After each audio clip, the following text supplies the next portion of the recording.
Hi, brother. Welcome back to another Thursday. And today I wanted to talk about old friends and old friendships. So, I'm referring to friends that you've had for a long time, not necessarily like friends that you're not friends with anymore, but just friends you've known for a really long time. Okay, so yesterday I saw my friends. These are friends from high school, and if I'm lucky, I'll see them twice a year. If I'm really lucky, I'll see them 3 times a year.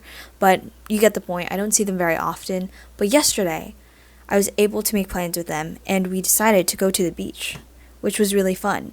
But it wasn't fun because we went to the beach exactly. It was fun just because they're really good company. And I think part of them being good company has to do with the fact that they just know me so well. Like, the way I was just going back and forth with them, making all of these jokes, and like we all had these like really niche references that were created over the course of our friendship. Like, that is just so special and so hard to get when you're surrounded by so many new people. I think when I hang out with my old friends and my high school friends, I just feel like I'm really myself, if that makes sense. And I'm just always really happy, and it just connects me back to a time that was probably more simpler in my life. And I think right now I'm like in a mindset of just like being like go go go, or like I'm so stressed, I'm so stressed. But when I'm with them, I'm just like really relaxed, and I just always have a good time, and it's just always a good laugh. Right now I feel like we're at a really exciting and important point of our friendship because we're all going to be graduating soon, and that also means that we're having to decide what our post-grad plans are. And now I'm just seeing my friends pick things that I was like, whoa, oh my god, I didn't know that you would be interested in that. But that's so you the more that I think about it. Or maybe it'll be like, whoa, you know what? You've always wanted to be X, Y, and Z. So I'm so glad you're still pursuing X, Y, and Z. Like, I think seeing my friends evolve over time has always just been such a delight. I feel like as each year goes by, there's just more information about them, and there's just more I learn, and it's always just really wholesome to reflect back on how they've evolved as people and what things stay the same and what things change. So, yeah, I had a really fun time hanging out with them. I love this photo, and the beach is so nice. It was really cold, surprisingly. That's why I'm like all bundled up, but I had such a great time. So, yeah. I just wanted to say that I love old friends, and I'm really happy to make new old friends. All my new friends will eventually become old friends, and then I'll make room for new friends, and then my world will expand and expand, and I'll just be very, very happy. So yeah, that's all for today, and hope you have a great Thursday. See you next Monday. Bye. Guys, okay. One thing I wanted to say though that I feel like is completely off topic is, can I say my BTS comeback opinion? Okay. I have loved BTS since 2017 probably. And I was in the trenches. Like, mind you, this was when BTS wasn't that popular. Like, kind of popular because like Fire had come out. If you know, that music video was like kind of popular or kind of blowing up, but it wasn't that big, right? And so they had the ugliest merch. They were still going by Bangtanngsongyeondan and Bulletproof Boys, and there was all of that.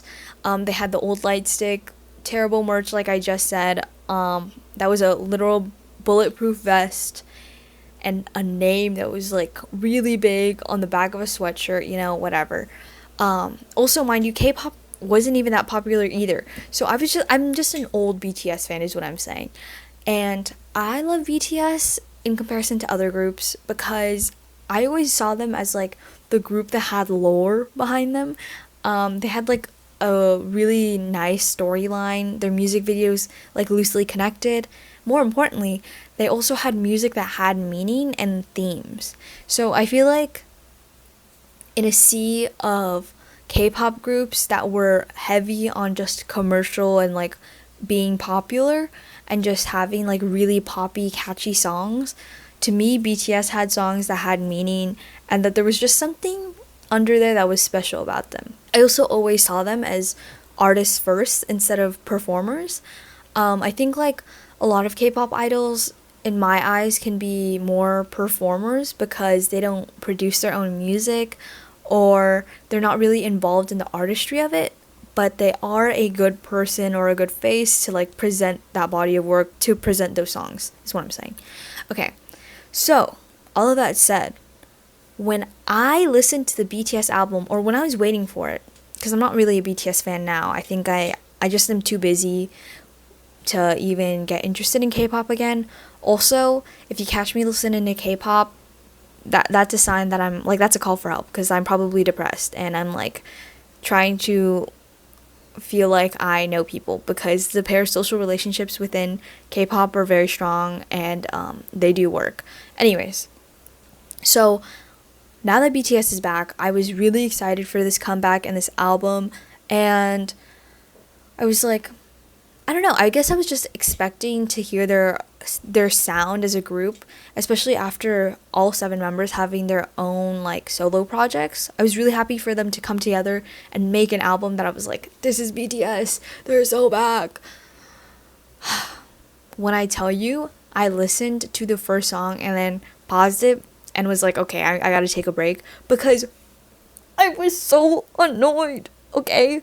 I was actually not having a great time listening to the album. I think it was pretty disappointing. I don't know if that's a controversial opinion, but it was actually really disappointing to listen to the album, because not even that the songs were in English, they just didn't have the meaning that I thought they would. I know some people are saying like, no, these songs have meaning, like I swear, like production wise and lyrics wise, I don't know if they have as much meaning as they did when they were younger.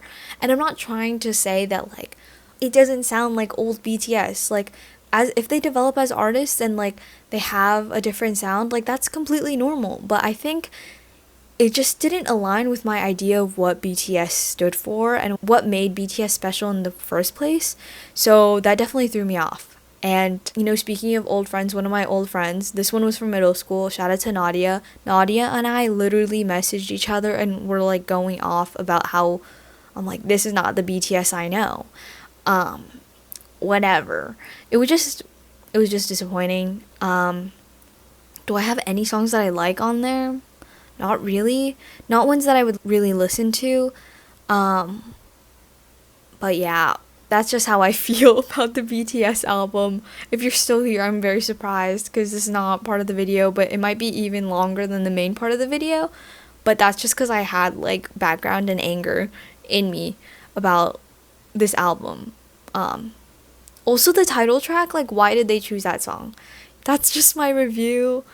If my opinion changes, I'll let you know or something, but okay, I'm gonna say bye again. So bye, happy Thursday, thank you for watching, and I'll see you next Monday.